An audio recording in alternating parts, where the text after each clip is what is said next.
스가랴 성경 강해 2장입니다. 예루살렘 재건. 첫째 대지 예루살렘 재건 예언 1절에서 5절. 둘째 바벨론에 있는 유다 백성을 권면함 6절에서 9절. 셋째 시온의 영광과 열국 백성이 하나님께로 돌아옴 10절에서 13절입니다. 1절 내가 또 눈을 들어 본즉 한 사람이 청량줄을 그 손에 잡았기로 내가 어디로 가느냐 물은즉 내게 대답하되 예루살렘을 청량하여 그 장관을 보고자 하노라 할 때 청량줄을 잡은 사람은 천사입니다. 3절에 나오는데 예루살렘을 청량 했는데 장차 예루살렘의 집들을 짓기 위해서 청량하는 것을 가리킵니다. 집을 건축하기 전에 먼저 청량하듯이 앞으로 예루살렘이 회복될 것이므로 그곳에 건축하기 위해 청량하는 것입니다. 이것은 또한 장차 예수 그리스도께서 오셔서 신령한 예루살렘을 세울 것을 말씀하시는 겁니다. 3절 내게 말하는 천사가 나가매 다른 천사가 나와서 그를 맞으며 이르되 너는 달려가서 그 소년에게 고하여 이르기를 예루살렘에 사람이 거하리니 그 가운데 사람과 육축이 많으므로 그것이 성각 없는 촌락과 같으니라. 두 천사 나가는 천사와 그를 맞는 천사가 모두 하나님을 순종하여 신령한 예루살렘 운동, 즉 성도의 구원 운동을 위하여 일하는 천사들입니다. 모든 천사들이 하나님의 나라를 위해 부지런히 일합니다. 오늘날도 하나님께서 천사들을 교회에 보내어 성도의 구원을 도와주십니다. 그 소년은 스가랴 선지자를 가리킵니다. 선지자를 소년이라고 한 것은 그가 하나님 앞에서 겸손한 자세를 취한 것이며 선지자 자신도 자기는 아이라고 생각하고 있는 까닭입니다. 예레미야도 자기는 어린아이요 말할 줄을 알지 못한다고 했습니다. 자기의 부족을 깨닫고 겸손히 자기를 낮추며 자기를 부인하는 자를 하나님께서 들어 쓰십니다.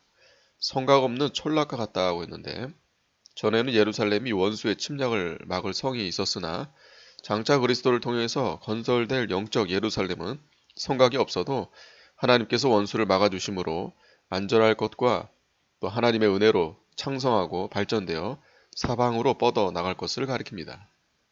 5절 여호와의 말씀에 내가 그 사면에서 불 성각이 되며 그 가운데서 영광이 되리라. 불로 성을 두른 것처럼 여호와께서 교회의 원수를 막아주시고 그들을 심판하여 소멸시킬 것을 가리킵니다. 그리하여 하나님은 그 중에서 영광을 받으실 것입니다. 오늘날에도 하나님은 교회의 불성각이 되어 원수가 침입하지 못하도록 지켜주시고 장차 교회의 원수들을 심판하실 것입니다. 6절 여호와의 말씀에 내가 너를 하늘의 사방 바람같이 흩어지게 하였거니와 이제 너희는 북방 땅에서 도망할지니라 나 여호와의 말이니라. 사방 바람같이 흩어지게 하였거니와 이것은 이스라엘과 유다 백성이 열국의 포로 잡혀간 것을 가리킵니다. 이스라엘 백성을 징계하여 바벨론으로 사로잡혀가게 하신 것도 하나님이시고 회개할 때에 다시 돌아오게 하시는 분도 하나님이십니다. 북방 땅에서 도망할지니라 했는데 포로로 잡혀간 유다 백성에게 바벨론에서 나오라는 것입니다. 북방은 죄악의 자리를 가리킵니다. 그러므로 여기에 신령한 뜻은 성도는 이 악한 죄악 세상에서 나오라는 것입니다. 성도는 죄악의 자리에 있다가 멸망하지 말고 도망쳐 나오는 것처럼 다른 박질하여 나와야 합니다. 요한계시록 18장 4절에 또 내가 들으니 하늘로서 다른 음성이 나서 가로되 내 백성아 거기서 나와 그의 죄에 참여하지 말고 그의 받을 재앙들을 받지 말라고 했습니다. 7절 바벨론 성에 거하는 시온아 이제 너는 피할지니라. 만군의 여호와께서 이같이 말씀하시되 너희를 노력한 열국으로 영광을 위하여 나를 보내셨나니 물은 너희를 범하는 자는 그의 눈동자를 범하는 것이라. 바벨론 성에 거하는 시온은 바벨론에 아직 머물고 있는 유다 백성을 가리킵니다. 그들에게 장망성인 이 바벨론에서 빨리 나오라는 것입니다. 또한 이 말씀은 오늘날 세상에 빠져있는 신자에게도 도피성되는 예수 그리스도께로 피하라는 뜻입니다. 바벨론에 있는 유다 백성들이 종살이하고 압박당하는 것처럼 성도가 세상에 빠져있는 생활을 말로 다 할 수 없는 곤고한 생활이요 마귀의 종살이하는 생활입니다. 그러므로 하나님께서 나올 수 있는 기회를 주셨을 때 주저하지 말고 속속히 나와야 합니다. 영광을 위하여 나를 보내셨나니 하나님의 영광을 나타내기 위해 그리스도를 보냈다는 뜻입니다. 나는 그리스도를 가리킵니다. 너희를 범하는 자는 그의 눈동자를 범하는 것이라. 너희는 성도를 가리킵니다. 성도는 하나님의 눈동자와 같고 하나님께서 성도를 눈동자와 같이 아끼며 귀히 여기고 보호해 주십니다. 그러므로 성도를 해하는 자는 하나님의 눈동자를 해치는 것이 됩니다. 하나님께서 그런 자를 심판하십니다. 9절 내가 손을 그들 위에 움직인즉 그들이 자기를 섬기던 자에게 노략거리가 되리라 하셨나니 너희가 만군의 여호와께서 나를 보내신 줄 알리라. 내가 손을 그들 위에 움직였다고 했는데 그들은 열국을 가리킵니다. 그리스도께서 한번 손을 대면 이스라엘을 종으로 부리는 열국들이 갑자기 망하게 될 것을 예언한 것입니다. 이것은 또한 장차 열국이 그리스도의 구원운동으로 정복될 것을 가리킵니다. 자기를 섬기던 자에게 노략거리가 되리라. 자기를 섬기던 자는 이스라엘 백성을 가리킵니다. 이것은 열국이 이스라엘 백성에게 패배할 것을 말합니다. 나는 그리스도를 가리키고 교회는 최후에 승리할 것입니다. 일시적으로는 교회를 핍박한 자들이 이기는 것 같지만 그들은 망하고 결국은 진리가 반드시 승리하게 됩니다. 10절 여호와의 말씀에 시온에 따라 노래하고 기뻐하라. 이는 내가 임하여 내 가운데 거할 것임이니라. 그날에 많은 나라가 여호와께 속하여 내 백성이 될 것이요 나는 내 가운데 거하리라.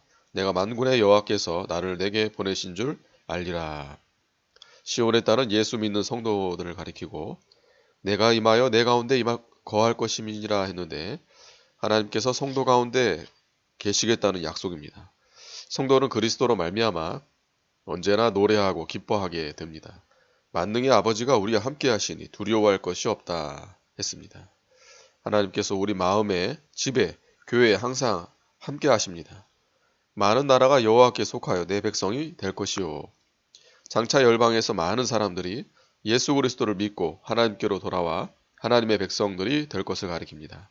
예수 그리스도를 통하여 구원받을 사람이 세계 열방에 많아질 것입니다. 12절 여호와께서 장차 유다를 취하여 거룩한 땅에서 자기 소유를 삼으시고 다시 예루살렘을 택하시리니 장차 유다를 취하여 거룩한 땅에서 자기 소유를 삼으신다고 했습니다.